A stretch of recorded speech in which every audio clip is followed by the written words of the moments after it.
हकीम साहब के पास एक शख्स आया और कहा, पेट में बहुत दर्द हो रहा है। हकीम साहब समझ गए कि कब्ज है। फिर उससे पूछा, घर कितनी दूर है तुम्हारा? मरीज, 2 किलोमीटर। हकीम साहब ने कैलकुलेटर पर कुछ हिसाब किया और कुछ दवाएं मिक्स की। हकीम साहब, गाड़ी में आए हो या चलकर? मरीज, चलकर। हकीम साहब ने फिर कैलकुलेटर पर हिसाब लगाया और दवाओं में कुछ रद्दू बदल किया। हकीम साहब, घर कौन सी मंजिल पर है? मरीज, तीसरी मंजिल पर। हकीम साहब ने फिर कैलकुलेटर पर कुछ हिसाब किया और फिर से दवाओं में कुछ रद्दू बदल किया। हकीम साहब, अब आखिरी सवाल का जवाब दो। घर के मेन गेट से टॉयलेट कितनी दूर है?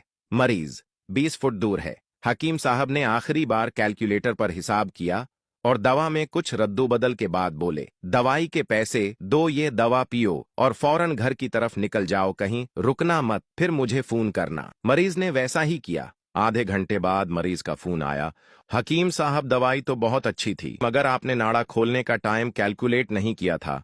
आप 10 सेकंड से हार गए।